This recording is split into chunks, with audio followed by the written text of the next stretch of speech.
we're still quite a distance away. Skyfox using all of our tech, and California Highway Patrol using all of their skills. That was some amazing work right there, chasing that suspect in that gray Elantra. Ooh, hard on the brakes.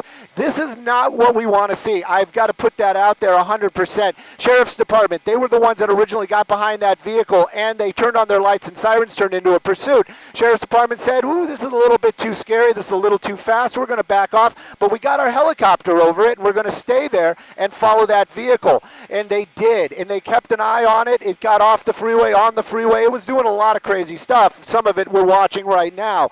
Eventually, it got us to this location that we are seeing right here. And again, they handed this off to the sheriff, to the California Highway Patrol. That vehicle driving very, very recklessly. At some point, looks like we're going to be getting off the freeway. That's going to be a sharp turn out there. And again, Skyfox at the very end of the lens. And of course, we got trees in the way.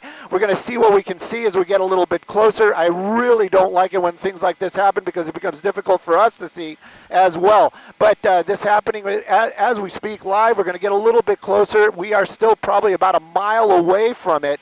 But if we get back on the freeway, we'll be able to see that here in just a moment, keeping an eye on it. But again, just got off at Paramount. We're over by Town Center. This is over by the mall. Not sure if his plan is to get into the mall area, but I know the Sheriff's Department is over it. I got one ear on their helicopter giving the calls where the vehicle is. And of course, we're going to try to get there as soon as possible and find out what happened.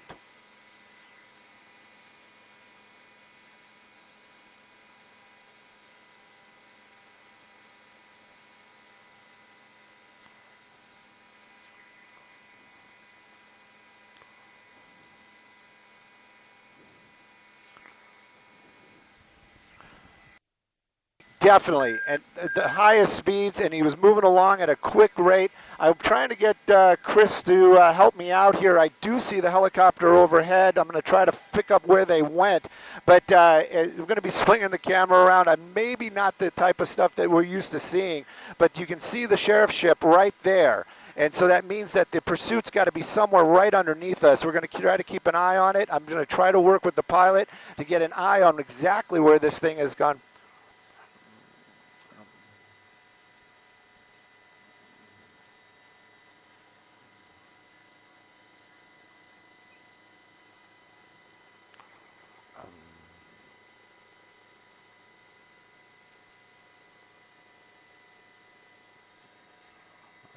Yeah, it's not as easy as it looks. I can guarantee you that, and I'm kind of upset because I've kind of lost it. I'm going to work here for a few moments trying to pick this thing back up. I'm going to turn the scanner back on, of course, and see if we can find it. Sorry, ladies, and everybody else.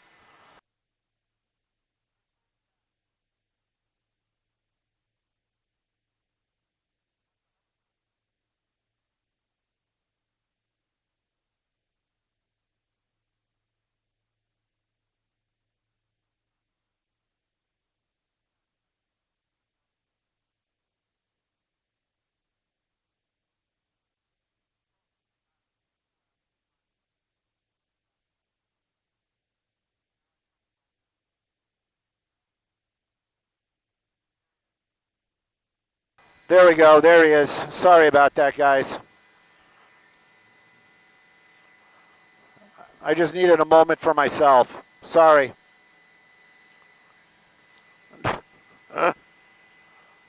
Gabi.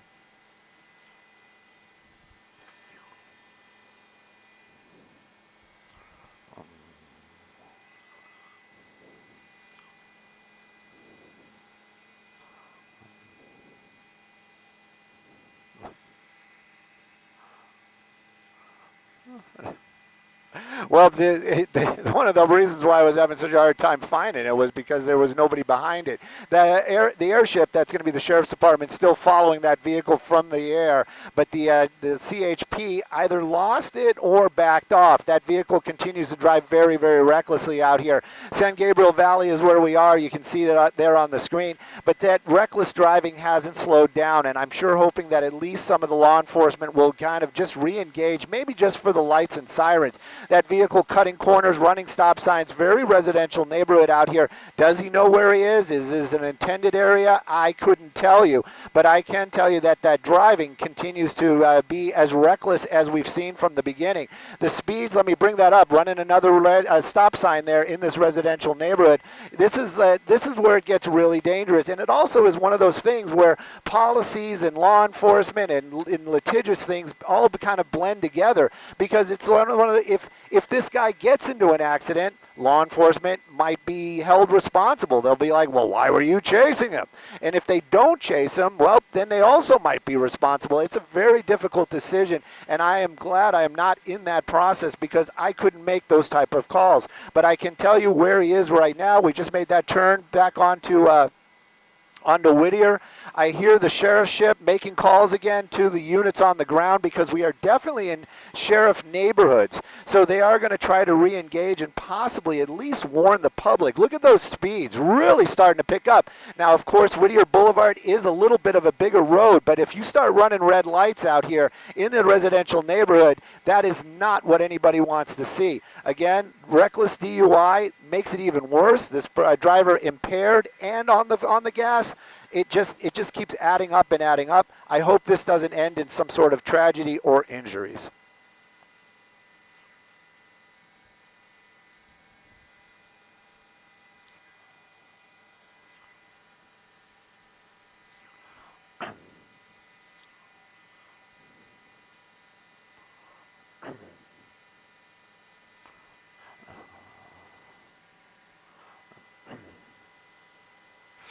Ooh.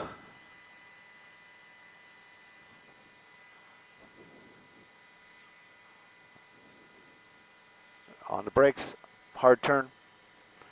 You know, and again, yeah, impaired. And again, do we know, does this guy know this neighborhood? Is he trying to get to a safe place? A lot of times they are. Those are like low speed bumps that he's hitting right there. Whittier Boulevard, that is a very busy area out there, and like you said, very residential, but also has a lot of businesses. We've seen a couple of close calls as he made his way through some of those intersections. You can see the helicopter right there. That's the sheriff's ship, and he is definitely making calls. I know this area. Yeah, he's right behind some of those big stores right off of Whittier Boulevard. It basically, what we're Olympic right here, everybody knows does parallel Whittier. So he's continuing on this westbound movement, basically kind of going back to the area where it started. Now, this portion of Olympic Boulevard, you can see, is very industrial, a little less traffic out here, but that is a solid red, and you can see him kind of locking it up and then making that turn. This, when you see a suspect or when you see these vehicles in pursuit do those type of things, wrong side of the road, kind of cutting back over, you know, I just worry. I just like you, probably everybody at home, I worry about people on the ground doing their daily business, and then just have this person barreling through and, you know, maybe even ruining somebody's life. Now this is getting a little unusual. We're now cutting, okay, we're cutting, I thought it was maybe in an alleyway, just kind of cutting through some areas out here. There's a sheriff's unit actually there. He was like, he's going towards it. Don't know what that was all about. But just went right by it. That deputy probably on some other type of call. But again, back onto, now we're on Atlantic Boulevard, and I'm not even going to give directions because he keeps changing them up. But again, you can see what the sheriff's department is dealing with right now. How do they handle it? How do they keep the public safe? That's a really tough call.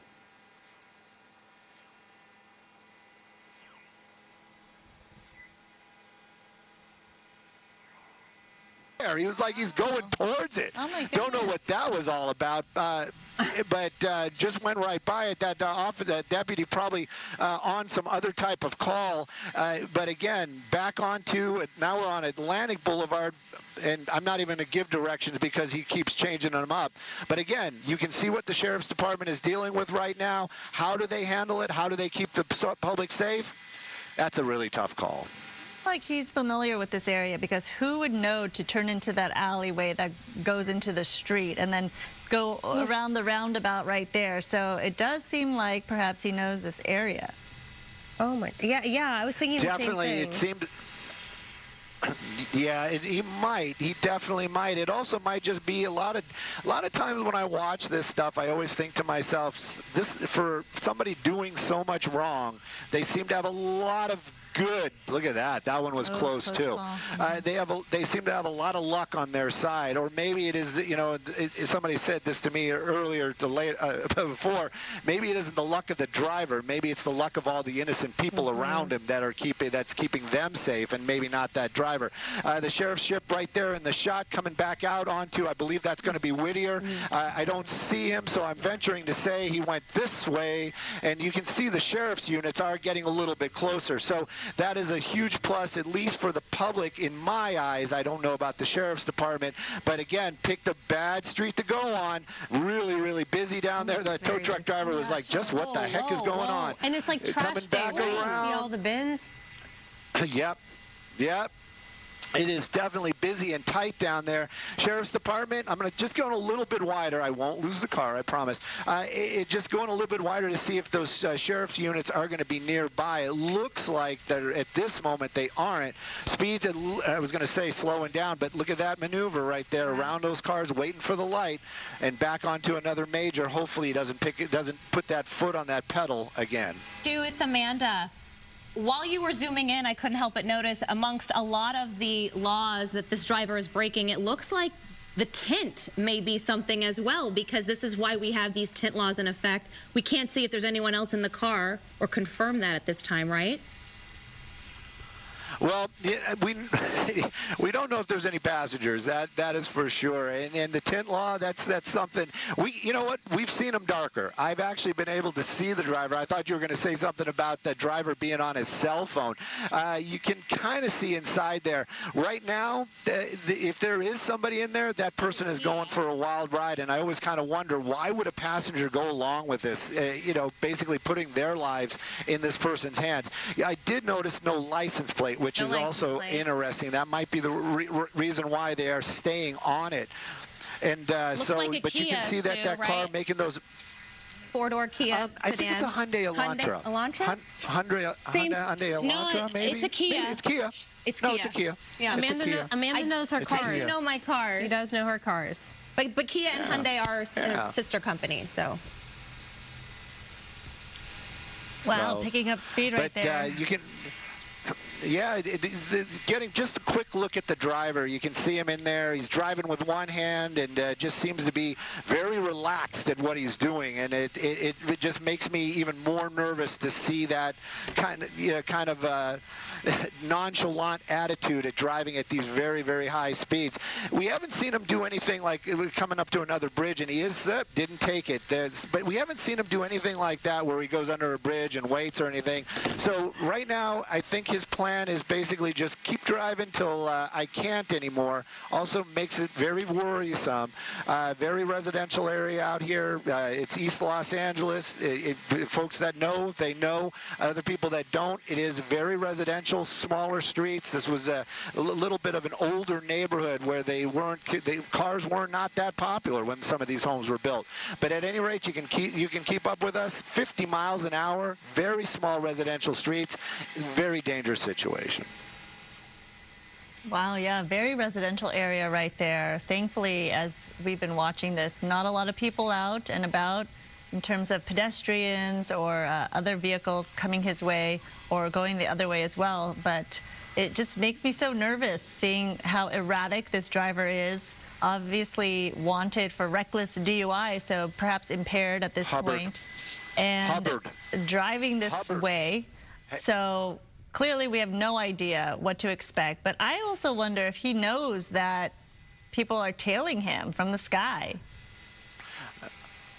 Yeah, sorry about that if you heard me screaming. The pilot was asking me what street it was because clearly the sheriff's unit now has lost the vehicle as well. You know, that just shows you how if you take your eyes off these cars just for a second, it becomes very, very difficult. Right now we're back on, we're coming up to Whittier. We're on Whittier Boulevard, back onto Whittier near Eastman. There's people. Heading to Yeah. Yep. Yep, so close. And the person didn't even seem to be phased because, again, it doesn't expect this situation. Yeah.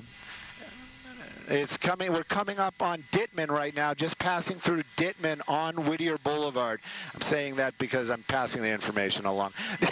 Anyways, and you can see he's making a turn now. Now we're going to be on Alma from Whittier, and making his way back into that residential neighborhood out here. But the speeds maybe have slowed down just a little bit. I like to see that. Maybe he's starting to realize, he isn't going to get away. But I kind of always the same thing as what you guys were talking about was the whole, does he know somebody's chasing him? I always kind of wonder about that because clearly there are no sirens around him. There is nobody in his rearview mirror.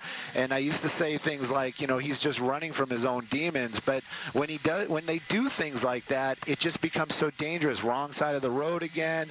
Speeds are a little bit slower, but still 30 miles an hour. If it was a head-on collision, that could be deadly. Making our way back onto the 5 freeway north from Indiana.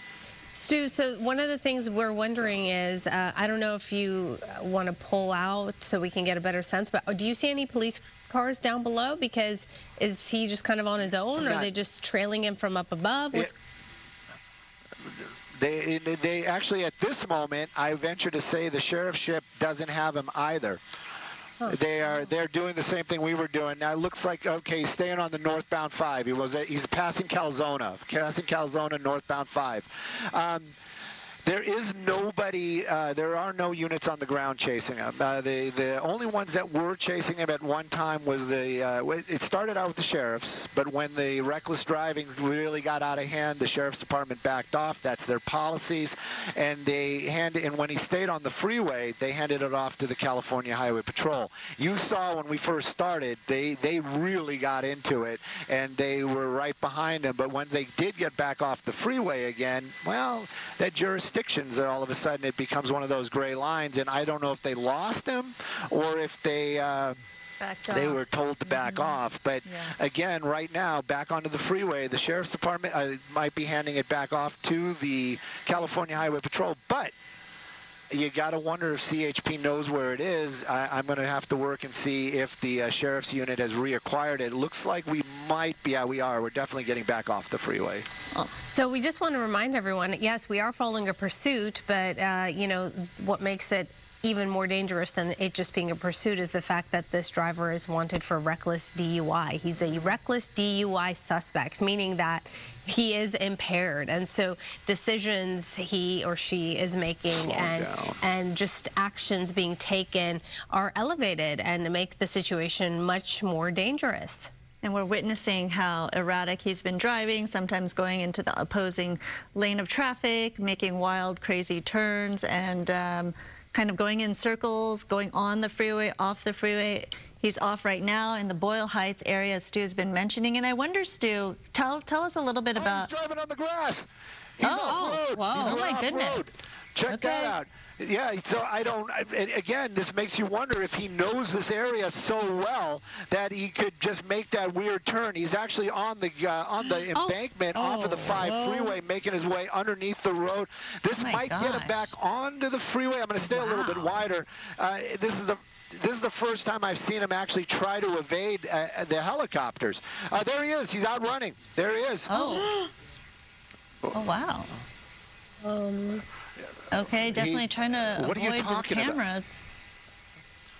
Yeah, definitely trying to avoid the cameras. The assignment desk is yelling at me that he's back on the freeway. I should go to the left, but that clearly looked like the suspect out running right there. But then again, who knows? Maybe there was a homeless person down there. I'm going to work with the sheriff's ship is also here, so I don't think he's on the freeway at all. I think that, okay, all right. Yeah, it got tricky because he went under the freeway, so it was hard to know. Yeah, under the overpass right there. No, he did not. He could have just ditched the car, and on foot. Yeah, he might be on foot right now. No. But the tricky part of it is you wonder. I was going to ask Stu if he can talk to the sheriff's helicopter there. Do they share information or what? But obviously a very busy, tense time right now as they try to find the suspect. Yeah. Okay, so we're looking at an individual. I'm going to say this on.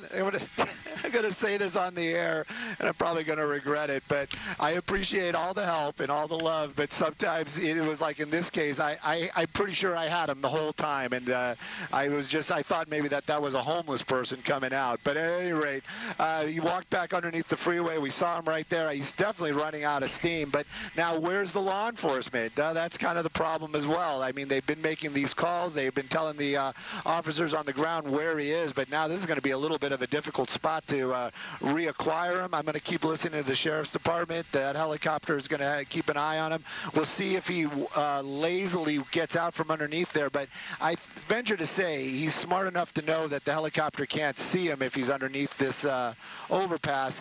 But again, you know, who knows? Maybe this guy might try to take a vehicle or try to hitchhike or do something, but we're going to keep an eye on it. And the sheriff's department, they are arriving on scene. Oh, there they are on foot. Oh. They're going to go down the embankment right there under the overpass, try to find this guy, or actually just maybe even the vehicle that he left behind. You got to clear that and make sure that's all cleared. And this is definitely an interesting twist to this whole pursuit that started, what, 30 minutes ago? Yeah. As a reckless DUI suspect pursuit, so we've been following him, Stu, up in Skyfox from the San Gabriel Valley area now to Boyle Heights. We've seen this person recklessly drive on the freeway, off the freeway, in residential zones, going circles, sometimes going in the opposing lane of traffic. And then that twist right there, going under the freeway overpass, hiding the vehicle. We can't see it now, and then leaving on foot. Everyone is wondering where this driver is, but we do see sheriff deputies right there on foot and from the sky trying to identify who this person is, the driver and the vehicle right there, but certainly savvy enough to get out of our camera's way, right, Stu?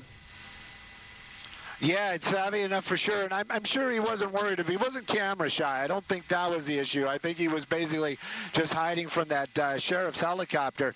These units are calling back and forth. I am listening to them, and I have not yet heard them say they have eyes on the suspect. So I don't know if he's continued on, or maybe he's weaseled his way around some other direction. But right now, they have several deputies in this area underneath that overpass, and they are all searching for that suspect. And yes, they definitely found the vehicle. There's no doubt about that. But as far as the driver goes right now, I'm going to keep an ear on it, but they don't have eyes on him either at this moment. It could be one of those rare situations where the driver... I'm just hearing the opposite. I'm hearing they have him in custody somewhere underneath the bridge. They just took him into custody. Okay. Just took him into custody. Well done. Okay. They know what they're doing. They always do. Oh, there he is. There he is. Where? Oh, I see. Yeah. Right. Got to go back the other way, Chris. Back the other way. Okay. Okay. We're going to move.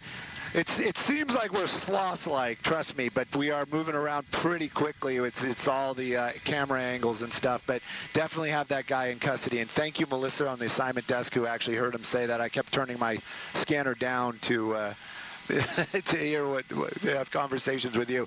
So those sneaks right there, those are the suspect. We're going to be able to see him here in just a second. All right. Well, thank you. Thank you, Skyfox and Stu, everyone. I know that was different. I feel like we say that every time after a pursuit, but this was different in many ways. I've seen one drive on the grass before in between the highway. Yeah. There he is, the suspect in custody now. Right. Thankfully, truly thankfully, no one got hurt. A danger to society. Oh, my gosh. Yeah. Reckless DUI suspect being taken into custody. All right. Thanks so much. Thank you, Stu. And the show must go on. And now we know our city is safe, but is our city fit? Karina Dawn is here. We're talking her book, The Big Silence, a daughter's memoir of mental illness and healing. Can't wait to talk to you.